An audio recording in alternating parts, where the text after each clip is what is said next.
রাহমাতুল্লাহ। আপনারা সবাই কেমন আছেন?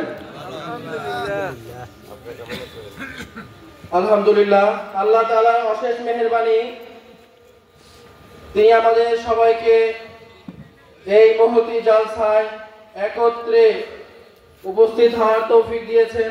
সকলেই বলি আলহামদুলিল্লাহ। আমরা আজকে এমন একজন নবীন আলেমকে সম্মাননা দিচ্ছি, যিনি দ্বীনের পথে অগ্রসর হয়েছেন এবং ইসলামের ইলমে নববীর সৌরভ ছড়াচ্ছেন। ইসলামের সবচেয়ে বড় সম্পদ হলো ইলম। রাসূল করিম সাল্লাল্লাহু আলাইহি ওয়াসাল্লাম বলেছেন, আল্লাহ তাআলা যার কল্যাণ কামনা করে, যার কল্যাণ চায়, তাকে দ্বীনের গভীর জ্ঞান দান করেন। আলেমগণ হলেন নবীদের উত্তরসূরি। তারা মানুষকে সত্যের পথ দেখান, জ্ঞানের আলো ছড়িয়ে দেন এবং সমাজকে আলোর পথে পরিচালিত করেন। আজকে তরুণ আলেমরাই আগামীর ইসলামী নেতৃত্বের আশা, ইনশাআল্লাহ। এখন আমি মঞ্চে আমন্ত্রণ জানাচ্ছি অত্র গ্রামের কৃতি সন্তান নবীন আলেম হযরত মাওলানা মাহমুদুল হাসান সিরাজি। তাকে ফুল দিয়ে বরণ করে নেবেন আপনাদের অত্র গ্রামের কৃতি সন্তান হযরত মাওলানা মুফতি আব্দুর রহিম সিরাজি সাহেব। হযরত মাওলানা মুফতি আব্দুর রহিম সিরাজি সাহেব, যিনি সামাজিক মানবিক বিভিন্ন কাজে সহযোগিতা করে থাকেন। আমাদের বাঙালিদের একটা অভ্যাস আছে, যে জিনিসকে আমরা সহজে পেয়ে যাই সেই জিনিসের কদর করতে পারি না। আলহামদুলিল্লাহ, আপনারা অবগত আছেন যে আমাদের সয়দাবাদের একটা ফাউন্ডেশন আছে, আল ইমদাদ ফাউন্ডেশন। সেই ফাউন্ডেশনের সম্মানিত সভাপতির পদে আছে আমাদের আপনাদের গ্রামের কৃতি সন্তান মুফতি আব্দুর রহিম সিরাজি ভাই।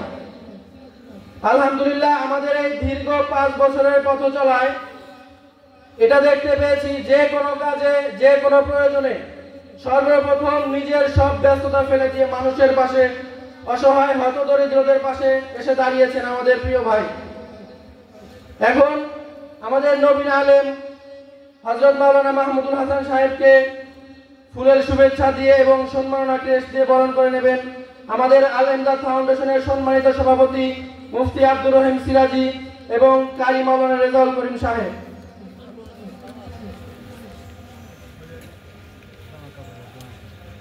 আপনারা সকলে দোয়া করবেন আল্লাহ তাআলা যেন আমাদেরকে দ্বীনের পথে পরিচালিত করেন এবং জনকল্যাণমূলক কাজ, ইসলামী কাজ করার তৌফিক দান করেন।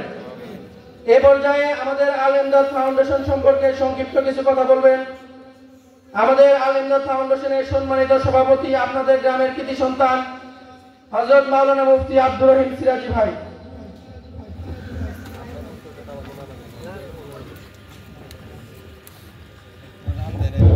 আসসালামু আলাইকুম ওয়া রাহমাতুল্লাহ। ওয়া আলাইকুম আসসালাম। যেহেতু আমাদের প্রধান বক্তা মঞ্চে উপস্থিত, এই জন্য ভূমিকা ছাড়াই কিছু কথা বলতেছি। আপনারা জানেন আমাদের সিরাজগঞ্জে একটা ফাউন্ডেশন আছে, আল ইমদাদ ফাউন্ডেশন। যারা আমরা সোশ্যাল মিডিয়ার সাথে সম্পৃক্ত আছি, তারা আমরা আল ইমদাদ ফাউন্ডেশন সম্পর্কে জানি। আল ইমদাদ ফাউন্ডেশন প্রায় 5 বছর হলো শুরু হয়েছে। এটা সমাজের হতদরিদ্র, সুবিধা বঞ্চিত মানুষের সাথে আছে, তাদেরকে নিয়ে কাজ করে। আপনারা দেখেছেন আমরা বন্যার সময় বিভিন্ন জায়গায়, বিভিন্ন প্রান্তে ছুটে গিয়ে ত্রাণ দিয়েছি।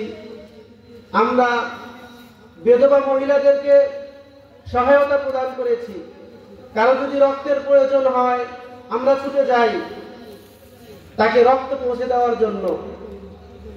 আমরা এরকমও হয়েছে, ইতিম পড়তে পারে না, স্কুলে পড়ে না, মাদ্রাসায় পড়ে, আমাদের ফাউন্ডেশনের সদস্য তাদের কাছে ছুটে যায়, তাদের পড়ার বন্দোবস্ত করে। আপনারা আমাদের ফাউন্ডেশনের জন্য দোয়া করবেন। সর্বোপরি আমাদের ফাউন্ডেশনকে যেন আল্লাহ তাআলা ইখলাসের সাথে কবুল করে।